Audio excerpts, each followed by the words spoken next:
ಬಿಸಿಬೇಳೆ ಮಾಡ್ತಾ ಇದ್ದೀನಿ. ಇವಾಗ ಬೇಕಾದ ದಿನಸುಗಳು ಇಲ್ಲಿಟ್ಟುಕೊಂಡಿದ್ದೀನಿ. ಇವಾಗ 1 ಕಪ್ನಷ್ಟು ಅಕ್ಕಿ ಬೇಳೆ ನೆನೆಸಿಟ್ಕೊಂಡಿದ್ದೀನಿ. ನಾವು ಇಬ್ಬರಿ ಅದಕ್ಕೆ ಸ್ವಲ್ಪನೇ ಇಟ್ಕೊಂಡಿದ್ದೀವಿ. ಹುಣಸೆಹಣ್ಣು ನೆನೆಸಿಟ್ಕೋಬೇಕು, ಸ್ವಲ್ಪ ಅರಿಶಿಣ ಪುಡಿ, ಸಾಲ್ಟು. ಇವಾಗ ಇದು 3-7 ಮಸಾಲ ಪುಡಿ ಹಾಕ್ತೇನೆ, ಇನ್ನೇನು ಬೇಕಾಗಿಲ್ಲ. ಆಮೇಲೆ ತರಕಾರಿಗಳು ನಮ್ಮ ಮನೆಯಲ್ಲಿ ಏಕೆ ಸಾಸಿವೆ ಹಾಕಲ್ಲ, ಒಗ್ಗರಣೆ ಆಗಿದೆ. ಇವಾಗ ಸ್ವಲ್ಪ ಅರಿಶಿಣದ ಪುಡಿ ಹಾಕಬೇಕು. ಆಮೇಲೆ ಇದರಿಂದ ಎಲ್ಲ ಒಂದೇ ಸತಿ ಹಾಕ್ತೀನಿ, ಇಲ್ಲಾಂದರೆ ಒಂದೊಂದೇ ಹಾಕ್ಬೋದು. ಚೆನ್ನಾಗಿ ಬೇಯಬೇಕು. ಸ್ವಲ್ಪ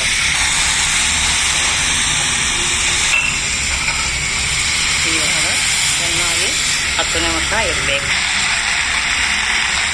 ಆಮೇಲೆ ಇವಾಗ ಸ್ವಲ್ಪ ಹೊತ್ತು ಕುದಿಯಬೇಕು.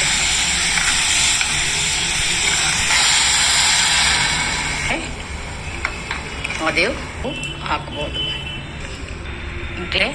ಡೆಕೋರೇಷನ್ ಮಾಡಿ ಇಟ್ಟುಕೊಂಡಿದ್ದೇನೆ. చూడండి ఎన్ని నీళ్ళు పోస్తే కూడా తక్కువేనన్నమాట. ఇవాగ కొంచెము ಡೆಕೋರೇಟ್ ಮಾಡೋಣ. ಗೋಡಂಬಿ ಆವಾಗಲೇ ಹಾಕ್ಬೇಕಾಯ್ತು. ಆಮೇಲೆ ತುಪ್ಪ ತುಂಬಾ ಹಾಕಬೇಕು.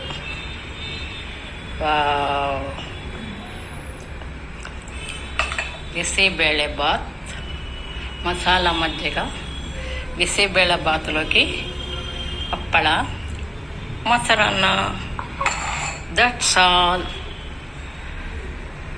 ಘುಮ ಘುಮ ಅಂತ ವಾಸನೆ ಬರ್ತಾ ಇದೆ. ತಿನ್ನೋಕೆ ಸ್ವಲ್ಪ ಟೈಮ್ ಇದೆ. ಹಾಟ್ ಬಾಕ್ಸ್ನಲ್ಲಿ ಇಟ್ಟಿದ್ದೀನಿ.